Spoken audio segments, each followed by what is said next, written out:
In today's episode, inspired by music lyrics, I'll tell you about the importance of mazes in our own lives, a funny story of taking a kiddo in a wheelchair through an outdoor maze, how it taught me a lot about goals, and how we can learn to be even better at getting out of mazes.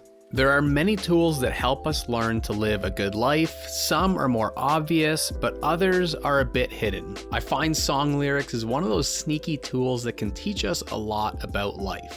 Pay attention to the words in great songs and see what they could mean to you. You'll have no choice but to reflect and think from time to time. Within 24 hours, I heard two songs that used lines about mazes. John Mayer's Daughters, Just Like a Maze Where All of the Walls All Continually Change, and Mac Miller's Ladders. Maybe we inside the maze, somehow we gotta find a way no matter how many miles it takes. This really reminded me that life goals are an evolving maze for all of us. Not too many variables tend to stay the same. And these changes and ever-evolving challenges don't need to be stressful. A maze can be a lot of fun if we treat it like a game the way we do when we're kids.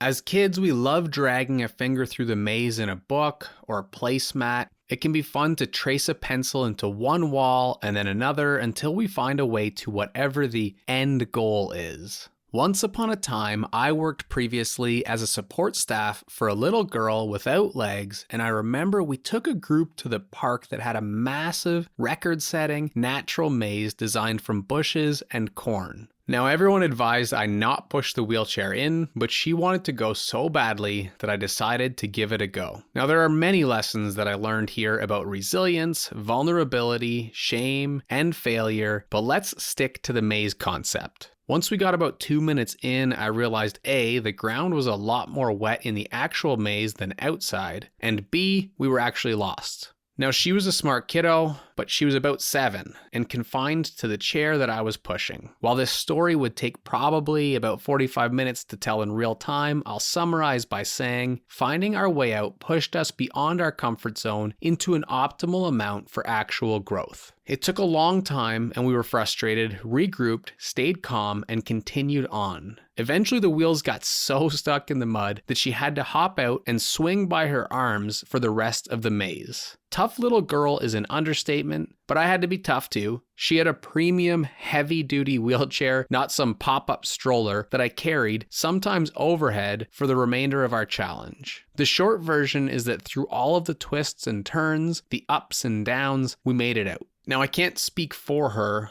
but judging by all the laughter, the hugs once we got out, and the smiles when she told the story to her parents, I think it's safe to say that it was well worth it. Clearly, I've remembered it some 20 years later. Now, it is valuable to keep in mind when it comes to goals and big dreams that the maze will be difficult sometimes, and easier at other times. As we work toward owning our dreams, there will be many things outside of our control. What we can control is that we continue to try, we continue to pivot and work our way toward the end of the maze. And if we start to get frustrated, impatient, feel sorry for ourselves, or panic, things will only get worse. Maybe we'll never even get out, which is why we need systems to fall back on. There are actually techniques for getting out of mazes. The most commonly shared is wall following, where you place a hand along one of the walls and run that hand along that wall randomly, following paths until you get out. Now, this can work if there is only straightforward paths connecting to paths with no bridges, tunnels, shortcuts, or circle loops. If you tried this with a loop, well, it's safe to say that you would go in circles. The other reason the wall following method will fail to work is if your starting or finishing point are in the center of the maze. Well, when it comes to the maze of ambitions, dreams, and goals, no doubt it starts and ends right smack dab in the middle. It starts within us and it ends within us. A far more frustrating maze. So what do we do when mazes are more challenging? When they contain a ton of bridges, tunnels, shortcuts, and loops. The best method I know of is like the opposite of Pac-Man. Instead of gobbling raisins, you drop them. To understand this method, we turn to Tremo's algorithm, where you leave breadcrumbs or marks on the floor to create a path. There is no guarantee that it will be the fastest route, but it is guaranteed to work. something we can parallel with pursuing our passions and achieving goals, no doubt, when it comes to reflecting and keeping notes on the things that we've tried.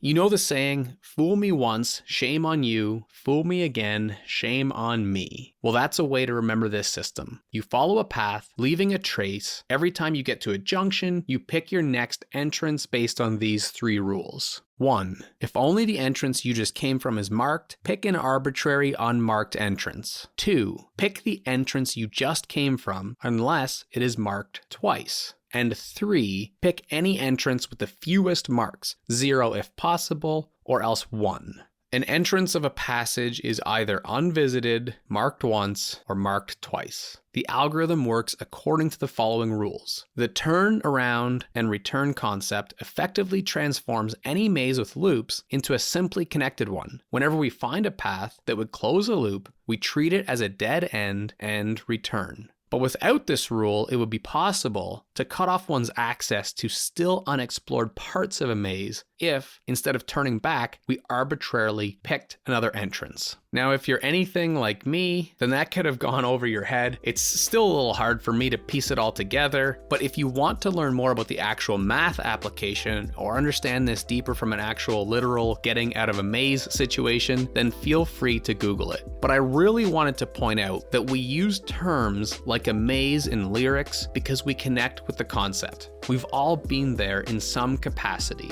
and our life goals are a perfect example. How can we go down various paths, leave breadcrumbs, take note, reflect, and then pivot until we figure it out? Isn't that what life is all about?